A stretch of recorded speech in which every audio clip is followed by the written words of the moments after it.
आज हम लोग बात करने जा रहे हैं कि जब वर्ल्ड वॉर फ्री हो जाएगा, मुश्किलात खत्म हो जाएगी, सारी चीजें जो है जब वो हो जाएंगी, उसके बाद ज़हूर मेहदी कब होगा, ज़हूर इमाम मेहदी इस्लाम कब होगा, वो जो आखिरी कायम आले मोहम्मद है वो जो आने वाला है, जो बहुत जल्द आने वाला है, जो कल की अवतार है, जो शशोयंत है, जो मैत्री है, जिसको आप जिस भी नाम से कहे, वो कब आएगा, जब ये मुश्किलात बढ़ जाएंगी, उसके बाद कब आएगा, वो कितना टाइम ड्यूरेशन होगा, इन सब पे बात करने जा रहे हैं। आप वीडियो देखते रहिए, हम लोग इसी बात करेंगे।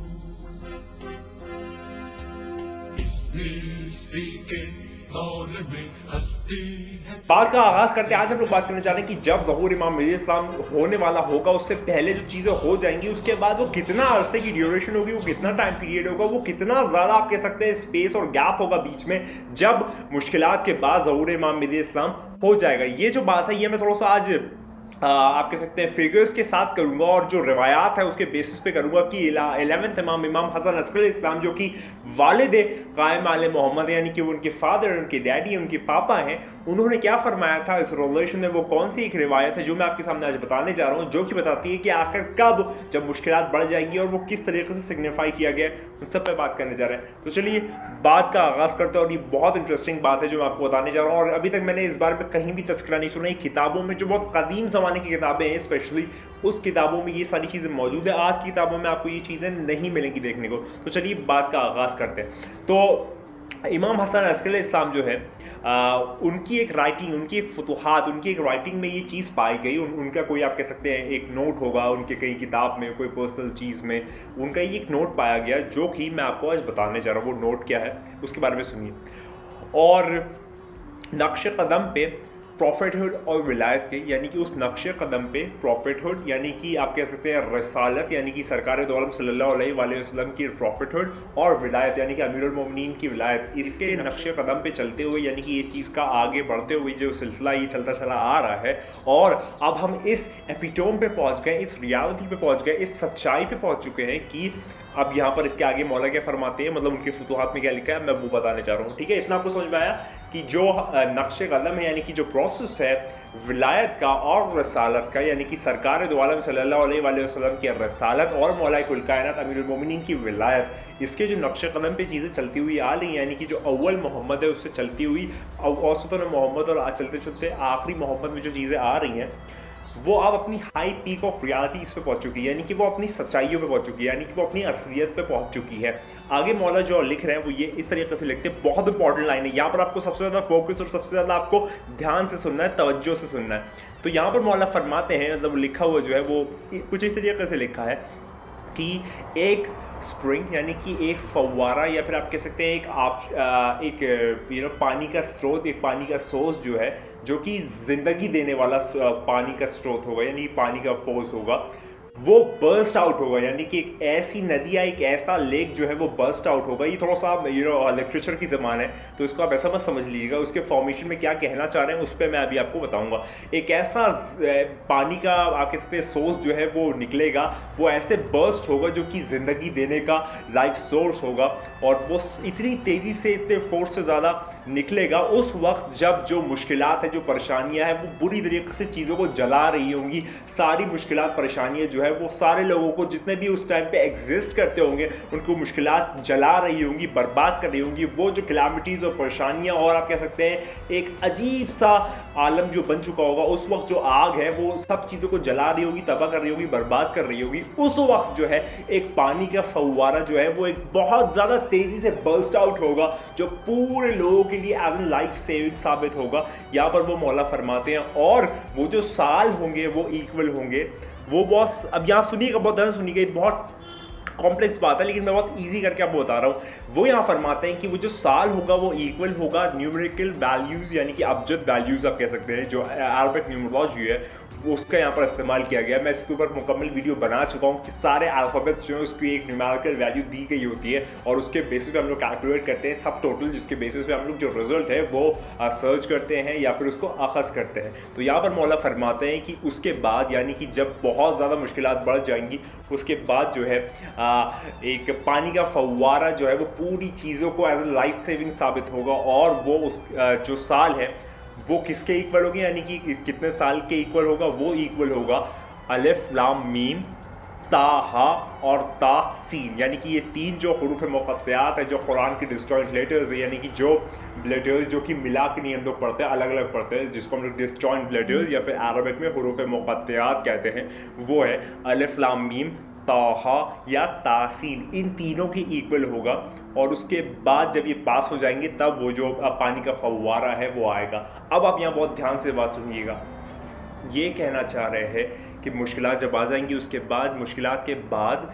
एक फव्वारा आएगा पानी का जो कि एक लाइफ सेविंग साबित होगा सारे लोगों के लिए उस टाइम जो एग्जिस्ट करते होंगे, और उसकी जो वैल्यू, उसकी जो आप कह सकते हैं साल होंगे, यानी कि वो कब आएगा, तो वो आएगा इन तीनों वेरिएबल्स की वैल्यू के इक्वल, यानी कि इन सबकी जो वैल्यूज़ है उनके इक्वल आएगा, यानी कि अलिफ लाम मीम प्लस ताहा प्लस तासीन। इन तीनों को अब हम लोग थोड़ा सा कैलकुलेशन पॉइंट ऑफ व्यू से प्लस करके देखते हैं। मैंने इसे कैलकुलेट किया हुआ है, मैं आपको बताता हूँ कि इन तीनों की जब हम लोग वैल्यू ऐड करते हैं तो वो क्या रिजल्ट निकल के आता है, और फिर वो हम लोग किस तरीके से रिलेट कर पाएंगे इमाम ज़मान अलैहिस्सलाम या इमाम मेहदी अलैहिस्सलाम के रिलेशन में। तो ये वाली जो वैल्यूज़ है वो कुछ इस तरीके से मैं आपको बताता हूँ। जो अलिफ लाम मीम है, अलिफ की वैल्यू 1 है, लाम की 30 और मीम की 14, तीनों को प्लस कर दे तो ये वैल्यू 71 आती है। आगे बात करें ताहा जो है उसकी जो वैल्यू है, ता की 9 है और हा की 5 है, तो इन दोनों को प्लस करते हैं तो ये 14 बनता है और 14 मासूम भी है। लेकिन हम लोग आगे बात करेंगे थोड़ी सी। ताहा जो है उसकी जो वैल्यूज़ है, ताहा की 9 है और सीन की 60 है, तो हम लोग 9 + 60 करें तो वो बनता है 69। अब यहाँ पर बहुत ध्यान से बात हुई है, मौला ने क्या कहा, इन तीनों को जब ऐडअप कर देंगे इसकी जो एक सब वैल्यू आएगी वो तादाद होंगे साल की, कि जब मुश्किलात आएंगी इन तादाद साल के बाद जो है वो फिर वो फव्वारा निकलेगा, यानी कि वो वाटर सोर्स निकलेगा जो एक लाइफ सेविंग साबित होगा सबके लिए। और इन सब की अगर हम लोग वैल्यूज ऐड करते हैं, यानी कि 71 + 14 + 69, तो ये हमारे पास जो वैल्यू निकल के आती है वो आती है 154। जो ये वैल्यू टोटल है वो निकल के आती है 154। अब बहुत ध्यान से बात सुनिएगा, यानी कि अलिफ लाम मीम ताहा और तासीन की तीनों वैल्यूज़ अगर हम लोग प्लस कर दें तो वो वैल्यू निकल के आती है 154। अब मैं आपको बताता हूँ कि आखिर वो जो रिवायत यानी कि वो जो फतुहात है उसमें जो लिखा गया है उसका मतलब आप कह सकते हैं उसका रियल इंसाइट क्या है। यहाँ पर जो अब बताया गया है कि जब बहुत ज़्यादा मुश्किलात बढ़ जाएगी, परेशानियाँ बढ़ जाएगी, सारी जो आग है वो दुनिया में लग जाएगी, तो इससे मुराद है world war 3, disease, plague, pandemic, जितना भी मुश्किल चीज़ें हो सकती हैं, इन्फ्लेशन आना, फ्लड्स आना, नेचुरल कैलामिटीज़ आना, जितनी भी आप कह सकते हैं बुराई और बर्बादी आती है ना दुनिया में, वो सारी चीज़ों को सिग्निफाई किया गया इस तरीके से कि जब आग पूरी दुनिया में फैल जाएगी। यानी कि आप देखते हैं जब वर्ल्ड वॉर 3 होगा तो पूरे आसमानों से एटॉमिक बॉम्ब गिरेंगे, न्यूक्लियर बॉम्ब गिरेगा, पूरी दुनिया में आग सेक लगी हुई होगी, चाहे वो आप कह सकते हैं इकोनॉमिक पॉइंट ऑफ व्यू से भी कह लें और आप फिजिकल पॉइंट ऑफ व्यू से भी कह लें, वो पूरी दुनिया में एक आग जो है वो स्थापित हो जाएगी, स्टैब्लिश हो जाएगी, फैल जाएगी। और उसको यहाँ पर मौला ने दर्शाया है आग जब पूरी दुनिया में लग जाएगी। और उसके बाद मौला क्या कहते हैं वो सुनिए। मौला फिर उससे पहले जब ये कह रहे थे कि आग जब लग जाएगी उसके इस सालों बाद, यानी कि 150 ईयर्स, यानी कि इन तीनों की जो वैल्यूज़ है उसको ऐड अप कर दे, उसके बाद जो है वहाँ पर एक पानी का बहुत ज़्यादा अमेजिंग सोर्स जो है वो निकलेगा जो कि लाइफ सेविंग साबित होगा सबके लिए। और ये जो लाइफ सेविंग सोर्स मौला का कोटेशन है यहाँ पर, वो बताओ किसके लिए इस्तेमाल किया गया, आप लोग बहुत ऑब्वियस है और जान भी सकते हैं, वो इमाम मेहदी अलैहिस्सलाम के लिए ऑब्वियसली कहा गया है, क्योंकि जब बहुत ज़्यादा मुश्किलात बढ़ जाएगी, जब जुल्म है अपने पूरे पीक और पिनाकल पे पहुंच जाएगा, तब वो जो आने वाला है वो आएगा और पूरी दुनिया को एक लाइफ सेविंग वाटर से भर देगा, यानी कि आग को पानी से बुझा डालेगा। इसलिए यहाँ पर आग और पानी का आप किसी समझी तौर पर इस्तेमाल किया गया, थोड़ा सा लिमरिक और मेटाफोर की लैंग्वेज यहाँ पर इस्तेमाल की गई है, थोड़ी लिटरेचर की लैंग्वेज है, इसलिए मैं आपको ऐसा बता रहा हूँ। अब हम लोग थोड़ा सा और आगे बढ़ते हैं कि आखिरी जो 154 ईयर्स है ये किस तरीके से रिलेटेड है किसी भी इमाम मेहदी अलैहिस्सलाम के डिजिट, फिगर, नंबर से, उस पर बात करते हैं। मैंने आपको पहले कुछ बताया था कि इमाम मेहदी अलैहिस्सलाम का जो अबजद है, यानी कि उनके नाम का जो आप कह सकते हैं न्यूमेरिकल वैल्यू है वो है 59। पहली वीडियोस में मौजूद है, अगर आपने नहीं देखी नंबर्स वाली उनके ज़हूर के ईयर के कैलकुलेशन में, तो आप जाके देख सकते हैं। जो मेहदी है मीम हा दाल ये, उसकी जो अबजद वैल्यू आती है वो होती है 59। ठीक है, अब हम लोग देखेंगे कि आखिर 59 यानी कि इमाम मेहदी अलैहिस्सलाम कैसे रिलेटेड है 154, यानी कि इन तीनों ईयर्स की इस एक इंपॉर्टेंट नंबर से जो कि रिलेटेड है इमाम मेहदी अलैहिस्सलाम के आस पर द रिवायत, जो कि 11वें इमाम ने कहा है। और आप याद रखिएगा, एक मासूम जो कहते हैं वो सब पे लागू होती है और दूसरा जो कहते हैं वो कभी उससे इंटरसेक्ट नहीं करती, उसको हमेशा सपोर्ट करती है, उसको असिस्ट करती है, एज एन कैटलिस्ट एक्ट करती है। तो यहाँ पर मैं बताऊँ कि अगर हम लोग लेते हैं नंबर मेहदी का 59,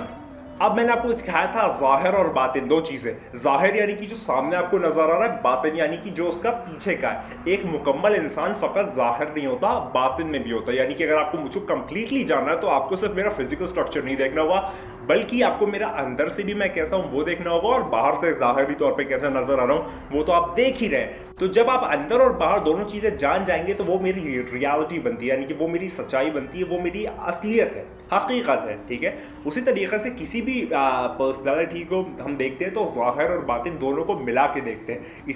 इसी लॉजिक को अप्लाई करते हुए मेहदी का जो अबजद है यानी कि ज़ाहिरी, यानी कि आप सामने जो देख रहे हैं वो है 59। लेकिन अगर आप लोग इसको बातनी तौर पे यानी कि इसका जो इनसाइट है अगर हमको वो देखना है तो हम वो कैसे देखेंगे 59। इसको आप रिवर्स कर दिए, घुमा दीजिए तो 59 का बन जाएगा 95। यानी कि जो बाहर आपको नजर आ रहा है वो है 59 और आप जो अंदर असलियत है वो है 95। अब आप इन दोनों को ऐड कर देंगे तो वो कंप्लीट पर्सनालिटी बनती है। तो यानी कि इमाम मेहदी इस्लाम का जो सब टोटल है, जो मुकम्मल है, जो एक साथ आप कह सकते हैं मिला के टोटल बनता है, वो है 59 प्लस 95। और आप लोग शौक हो जाएंगे, हैरान हो जाएंगे, परेशान हो जाएंगे, इस बात से आप अनजान है, लेकिन आप फिर भी इसको बहुत ज्यादा आप ओवरवेल्म हो जाएंगे, आप एस्टोनिश हो जाएंगे, आप टेरिफिकली इस रिजल्ट को समझ नहीं पाएंगे, क्योंकि 59 प्लस 95 जो है जब आप उसको एड अप कर देते तो आप जानते हैं वो नंबर क्या बनता है। वो नंबर बनता है जो अलिफ लाम मीम प्लस ताहा प्लस तासीन 154 है, वो इसके इक्वल है। यानी कि 95 प्लस 59 जो है वो आता है 154, जो कि इक्वल था एज पर द रिवायत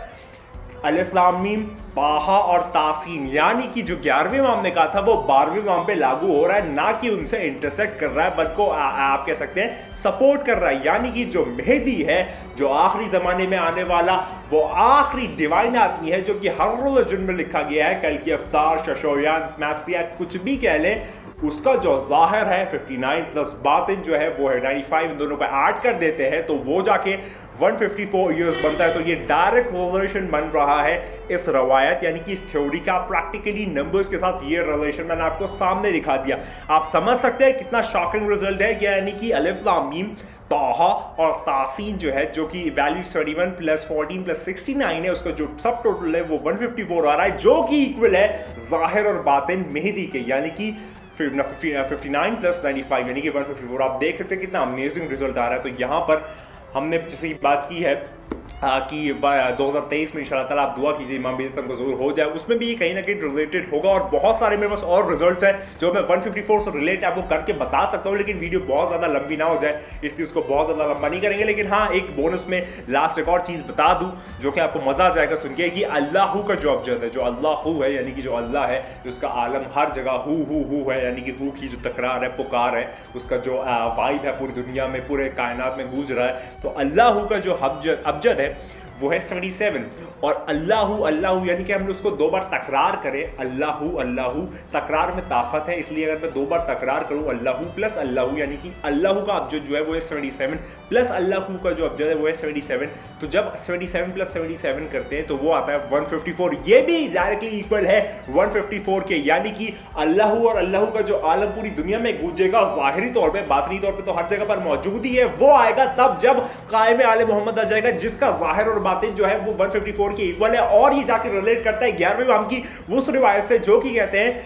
मेरे वो जो आखिरी जो फव्वारा है, जो लाइफ सेविंग वाटर का सोर्स है, वो है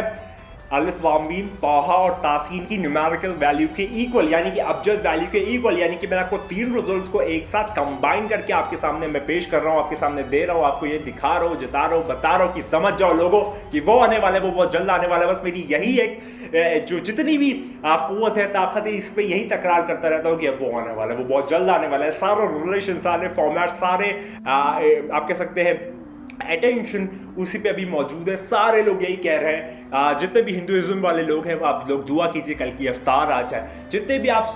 बुद्धिज्म वाले लोग हैं आप दुआ कीजिए कि मैथ्री आ जाए, जितने भी पारसी या ज़ोरास्ट्रिज्म मज़हब वाले लोग हैं वो दुआ कीजिए कि सशोयांत आ जाए, ताओज़म वाले आप लोग ट्रू सेवियर को पुकारिए, और जो लोग इमाम मेहदी इस्लाम को जानते हैं, पहचानते हैं, उनकी मारफत रखते हैं, वो आप दुआ कीजिए कि ज़माने का इमाम, ज़माने का मौला, वो साहिब-उज़्ज़बान, वो नरगिस चश्मान, वो यूसुफ ज़हरा, वो कायम आले मोहम्मद का आखिरी चश्म चिराग जो कि ज़माने में मौजूद है, हैदर कर्रार का आखिरी लाल, जनाब फातिमा ज़हरा सलामुल्लाह अलैहा का आखिरी बेटा और सरकार दो आलम सल्लल्लाहु अलैहि वसल्लम के नाम की निस्बत से, पहले मोहब्बत की निस्बत से आखिरी वो आने वाला, नाम नहीं लूँगा क्योंकि मना किया गया है, थोड़ी मुमानियत है रिवायतों में, उसकी दुआ कीजिए कि वो आ जाए। और जो लोग कुछ भी नहीं जानते, किसी को भी नहीं मानते, कहीं पे भी उनका कोई डायरेक्शन नहीं, रिलीजन नहीं है, कोई फिलोसफी नहीं, कोई आइडियोलॉजी नहीं, कोई थियोलॉजी नहीं है, बस दुआ कीजिए कि वो जो आने वाला है ऊपर वाले की तरफ से बस वो आ जाए। और आप कुछ मत दुआ कीजिए क्योंकि ये 15-20 लोग नहीं है दोस्तों, एक ही है जो आएगा और पूरी दुनिया को अदल और इंसाफ से भर देगा। हमेशा के तरीके में एक ही बात कहूँगा कि अगर आपको वीडियो पसंद आई तो